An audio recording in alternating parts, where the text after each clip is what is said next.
Welcome to the place where the takes are hot and the facts are optional. Where logic takes a back seat and the changes are unstoppable. It's the show that starts nowhere and still gets everywhere. So buckle up, lean in, don't try to keep control. You're now tuned in to the kings of the rebel roll. You're now tuned in to the kings of the rebel roll. The rebel roll. Oh yeah, another time for the Ramble Authority here. I'm Jay, he's Alan, and we are here to lead you everywhere and nowhere at the same time, as we tend to do. Alan, how are things going in your neck of the woods? Going pretty good. Just plugging along, doing some dog sitting while my wife is out of town. So I'm Oh, getting nice. evil stares because I'm not paying attention to people right now. I mean, yeah, people dogs want the attention, that's for sure. That's for sure. Yes. So, well, why don't you lead us off here for our topics this week? What do you got to start with? Jay, we're gonna discuss who should be the new James Bond.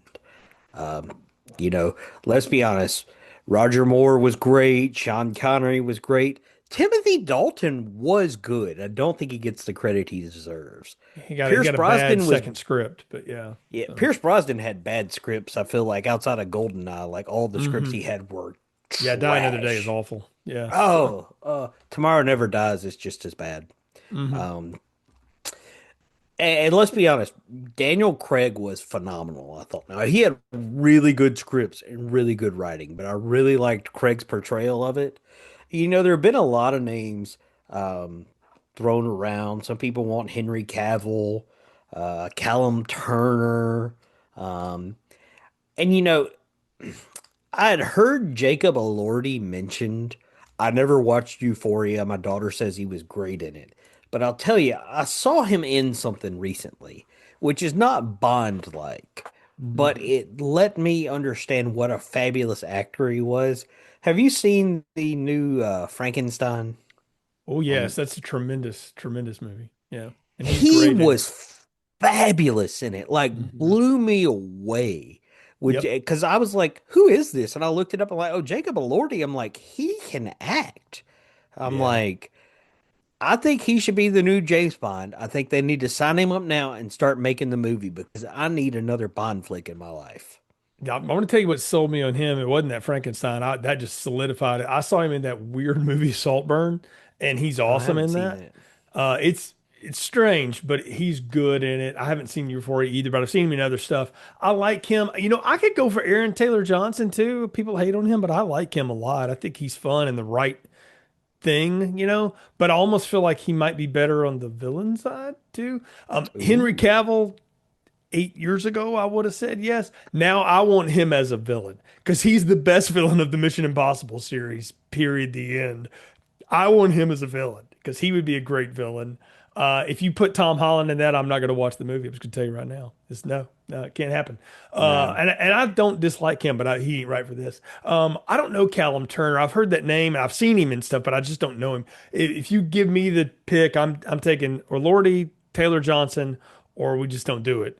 Here's the thing I want though, more out of that than who's cast. Can we get back to James Bond being fun again and stop being so freaking self-serious? It's the only problem with the Craig movies is Yeah, that they they did ask a get lot. really dark. You ain't got to be like Die Another Day stupid or Moonraker goofy, but you can have a little fun. Like there's nothing wrong with Spy Who Loved Me. Like, come on, let's get back to that world. I would be okay with that. Even Thunderball fun would Yeah, be fun. you know, at some point we need to do, um, yes, I'm showing you behind the curtain. We need to do movie villains and maybe Mhm. even rank Bond villains. I do think Yeah. there's an obvious number one there, though, unfortunately. Yeah, probably so. But we can still have some fun with that. We might disagree on the list, so that might be a fun thing to do at some point. But I need Amazon to figure it out, start making a Hmm movie because like you said, I need a fun Bond movie. Like, Yeah.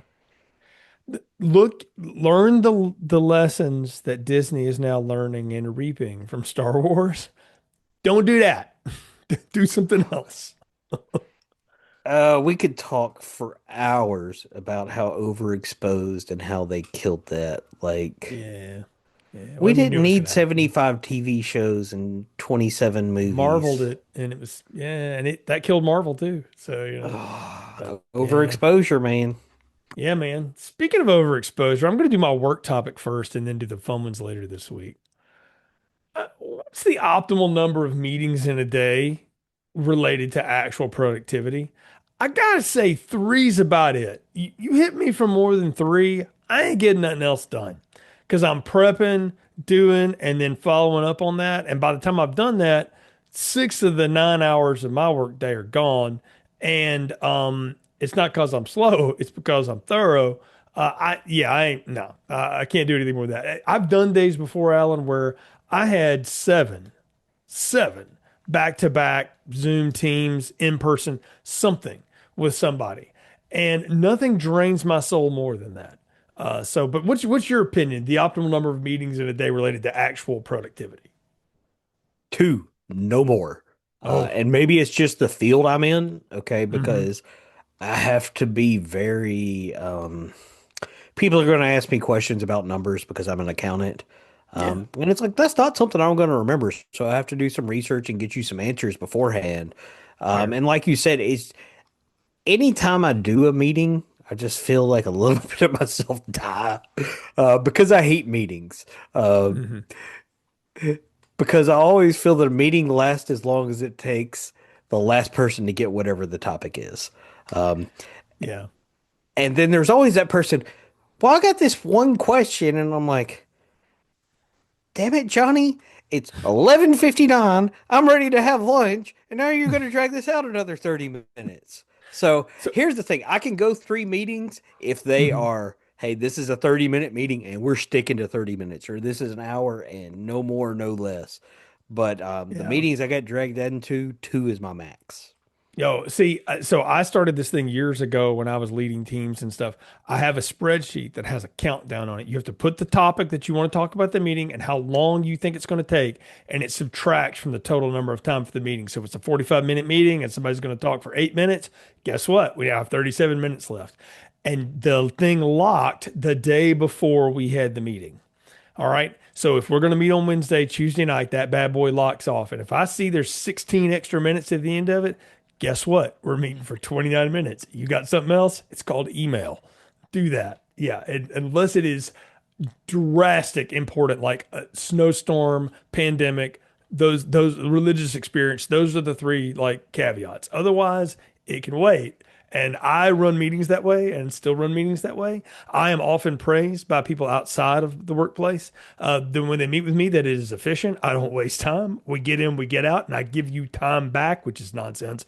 But I don't waste people's time because I hate meetings too. I used to have to sit in 2 hour meetings where everybody had to give an update and nobody gave a dang about what I had to say. And I didn't care much about what any of them had to say either because we were in the same unit, but we didn't really affect each other like that. And if we did, we would just talk to each other because we were literally next door to each other. So I am running a crusade against meetings. That's what I'm saying. See, I feel like, first of all, my company needs to hire you as a consultant on how to better No, manage our meetings. I have Um, I have good but rates. Yeah. um, I feel like people don't pre-meeting enough. And what I mean by that is like, you could probably send out an email with some of these questions like to the group beforehand and get them Mhm. answered in a very succinct, easy email very quickly. Um, you know, but it's like, oh, well, we need to have a meeting about this. And it's like, why? Um, well, we need to know about this. Well, just ask me and I'll tell you. Um, but yeah, two meetings, three meetings max. Um, it's just overload. There's only so, and I am an introvert, so like my social battery drains extra quickly. So yeah, if I do three meetings in a day, I'm spent. Yeah. So Jay, I'm going to take you back to a more simpler time before Twitter, Mhm. before social media took over, a time when the NFL was better. A time when we only played NFL games on Sunday and one Monday night game. So Mhm. here's the thing. The NFL in their quest to make money, which they make no bones about. They make a lot of money and they want to make Yep. more money. Um, well, we can have games on Thursday, or we can do games on Saturday, or we can do games on this, or we're going to play a game in Brazil, and do it on Wednesday night. Aren't they opening the season in Australia on Wednesday night this year? Australia or Brazil won. Yeah. Yeah, I think it's Australia. Yeah. Um, and like, okay, to open the season, I'm okay with that. But this having a game every Thursday night, it's got to go because it's Yeah. usually not good football because you have a team that played on Sunday, and they're going to play a game in basically 3 days after that. So your prep Not time's good. not as good. Um, I could get behind it if you had a bye week before your Thursday night game. I would be okay with it, but I just feel like it's overexposed. I liked it when it was, you had all the games on Sunday, and then you had one game on Monday. I felt like it was more pure, it was more fun, and you just had a few more games on that Sunday window. And I understand they want to maximize value, but sometimes I think that's what made the NFL special in my mind. It was less and which Mhm. meant more because it was like so finite. It's like, oh, well, I only got, 17 Sundays of football. Well, now it's, Monday, Thursday, Sunday, occasionally a Saturday or another day. The Mhm. NFL was better back then. I agree with you.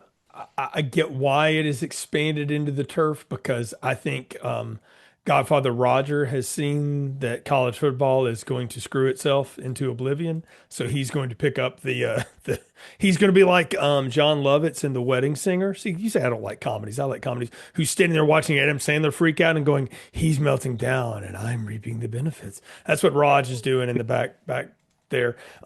So I think that's what's happening, and I liked it better too when it wasn't so overexposed. I agree, but man, I'm not ever gonna turn down football. You give me football, I'm gonna watch the football. I like football, so I'm okay I with mean, you it. watch Canadian football, so are I you the best actually I judge of don't. this? I tried, and I just couldn't do it this year because I had a team win on a missed extra point because they I still got saw a point for that. kicking it through the end zone. I'm like, what kind of arena ball nonsense is this? I tried watching the UFL, and that is just some horse garbage. So yeah, we're not doing that. I'm like, no, football shouldn't be played in the spring. Just watch college baseball or watch the EPL, and Well, which you yeah, should now just be you got doing the anyway. EPL.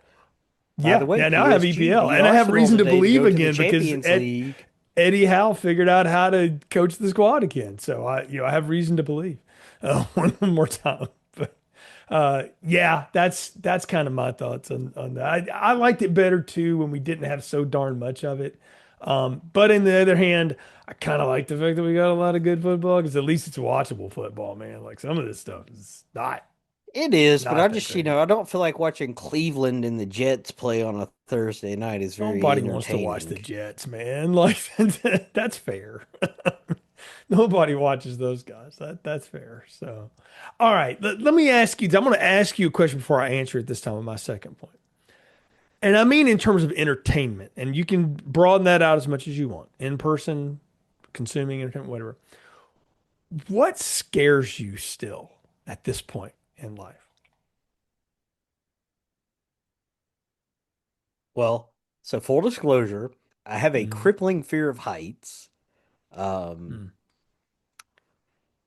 I don't like flying, but I will fly. But I don't like going up in very tall buildings, okay? And when I I mean agree. tall, like anything over like 30 stories. If I'm above like 30 stories, I'm a little nervous. So my wife, we recently went to Chicago to celebrate our anniversary, and she wanted to go up in one of the tall buildings. And so I was forced to go. And, I'll tell you, he says, 96 floors in 45 seconds. I've Hmm. never had 45 seconds last 10 minutes. Oh yeah. Oh yeah. It felt like an eternity, but it was Ooh. very quick, and it wasn't so bad once I got up there. But I still felt like my wife's like, "Oh, lean over to the edge of the glass." I'm like, "Oh no, oh no." So yeah, heights is what scares me.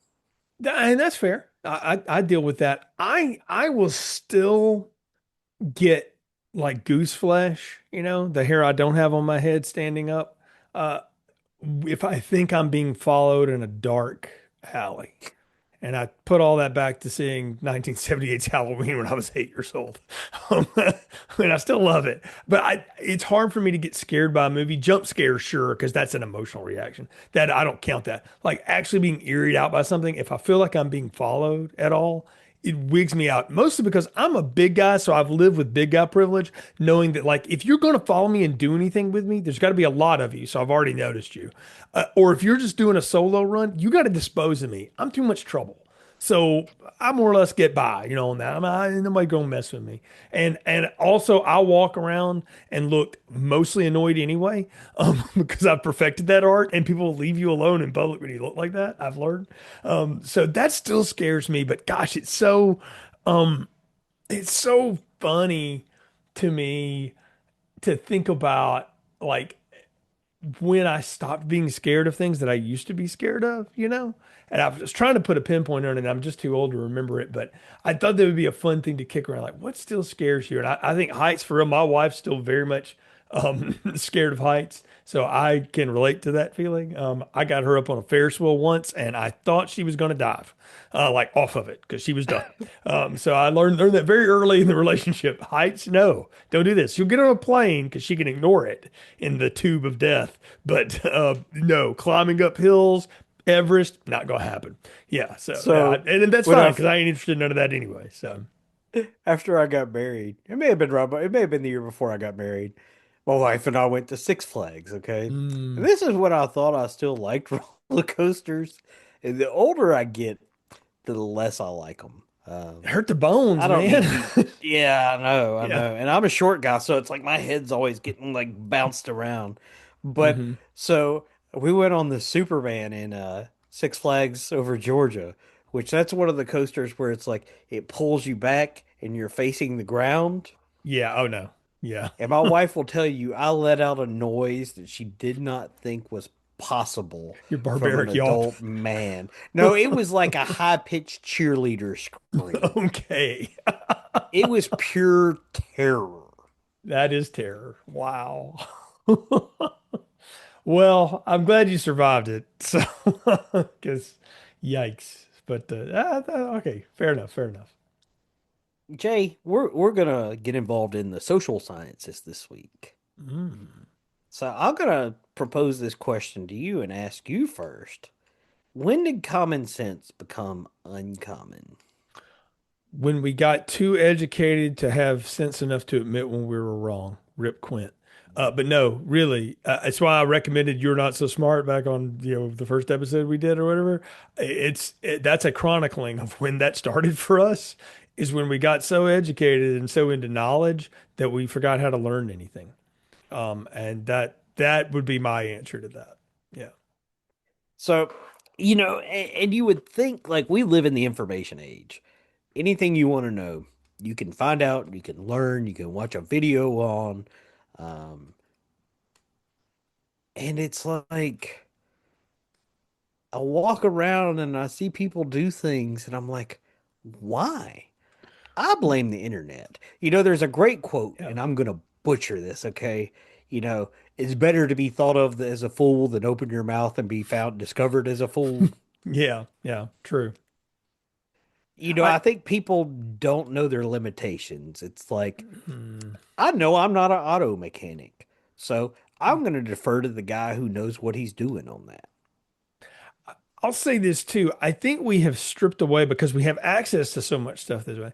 We've stripped away kind of an inherent sense of discovery and figuring it out for yourself along the way. I grew up the son of a tinkerer, and so you let Roy put his hands on it and he was going to eventually figure it out or figure out what he didn't know and then ask somebody. And I learned a lot from that through the years. And I also think we have, shielded people from the lessons of failure. I think failure is a very great tool and can be utilized as such and should be used often for things. I feel like we have stripped people of the lessons that failure can teach you. That's my opinion. Well, I think you hit something big there. I think we don't let our kids fail anymore because we're trying to protect them. We're Yeah. trying to have them not be ostracized. Jay, I don't know if you know this though. You were kind of quoting the great um, Nick Saban, um, don't waste a failure. Uh, Um, because here's the thing, you learn a lot more from a failure than you ever do from a success. oh, yeah. Success, you just move on. But if you fail, you're trying to figure out, well, why did I fail? What went wrong? What can I do different? I'll give you a great story. So a few weeks ago, I got a new dishwasher, and Hmm. my dishwasher is hardwired. Okay, so it's like the wire comes out of the wall, and you gotta put it around some other wires, and it's no plug. Okay, and so I was really worried about that part, and I'd figured that part out. Um, and I put it all together and I put it in and I did a test run and it worked great. I'm like, great. So I was leaving for work the next morning and ran the dishwasher. And then my wife calls me. She says, the kitchen's flooded. Now, my mother would say this. She said that I'm smart enough to build a rocket to send humans to the moon, but I would forget to put food in the rocket. That's fair. Okay. Well, me, who didn't read the directions, which I come by that honestly, I inherited that skill from my father. Hmm. Um, put the drain hose on backwards. There was one end that's the discharge and one end that's the sink, Gotcha. and I put them on Yeah. backwards. And I flooded the kitchen because I'm a moron. Ouch. Ouch. You're not a You know, I moron. You will just make mistakes, I So, will say this though. My wife was incredibly understanding. She did not yell at me, did not get mad at me, and cleaned it up before I got home. Um, but I think that's that's what you said. Like we're afraid of failure. We're afraid to make mistakes and learn from things. I think we stop being curious. hmm I agree with that. Yeah. I think we stripped curiosity from everybody's bones. They didn't want to do it anymore. And that's a mistake, I think. You got to be a curious person, in my opinion. And that leads me to my third point here. The old adage, you teach a man to fish and he'll never go hungry a day in his life. And I don't know if that's true. I've done a lot of fishing and have come back very empty-handed many times.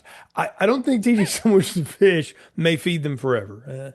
And I get what it's really trying to say, but just follow me here. But it will teach you how to deal with failure on a high level. And I hear it from people that are recruiting students all the time. I try to coach people in this all the time that you need to learn how to talk about failure and not from a point of like, oh, I'm so stupid. I forgot to hardwire the thing in right or whatever. It's more of a, all right, so that didn't go as planned. So here's what I did next time, besides just the inverse of fixing the problem. But like the next time I got to tackle one of those, what am I going to do? I'm going to make sure I've got the diagram right, or I'm going to make sure I lay out the steps better.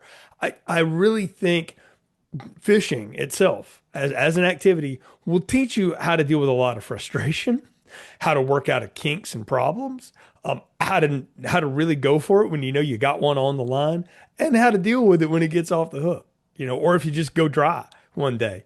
I really believe that. You know, it's interesting you bring this up. My wife enjoys fishing. She's been trying Mhm. to learn how to fly fish, and she Nice. never catches anything. And she's like, "What am I doing wrong?" Mhm. Um, And I'm like, well, why do you keep fishing? Like, or why are you trying to fly fish? Why are you trying to fish the most difficult way possible? Um, Mhm. but this is a really good point. Like, it does like teach you to deal with failure. And she always points out, well, I'm learning. I'm figuring Mhm. things out. I know what to do different next time. And I like the way you take that in fishing and you point it to life. Like, you got to learn, like you said, it's not just about doing the inverse. It's about figuring out how to prevent that from happening in the future. Um, Exactly. What can you do about it to correct the problem for next time? Yeah. but don't some of those old men just go fishing so nobody comes and talks to them and they can just sit in peace and quiet Oh, in a nature? thousand percent. Go ask Roy. Yeah. Oh, yeah. 100%. That's exactly why you do it is to get away. I mean, that's half the fun. I miss being able to do it, because I haven't been in a long time. But no, it's definitely the way of doing it. I agree 100%. So, yeah, nothing wrong with that, though. You got to learn how to fail along the way. So, well, all right, Alan, it's time to get off the lawn. Who we talking to this week? I'm talking to everyone. Now, I live in a southern state, and I know in my state they sell cars that don't come with those little blinky lights on the back with that little lever you push and like the light flashes. Turn signals, people, use them. Please, for the love of God. I don't care if you're going to cut me off. Just signal so I know you're going to cut me off. I will let you cut me off. I'm going to be more mad if you don't signal and you cut me off. Just common courtesy. So go buy you one of those fancy cars that has turn signals and use it. Please, I beg of you, or you can just get off my lawn. I agree. Please use the turn signal and also realize sometimes it doesn't turn off on its own. Turn it off. Turn it off, Gert. You're killing me. I You're love when you're exempt the from this left lane rule, of the though. interstate.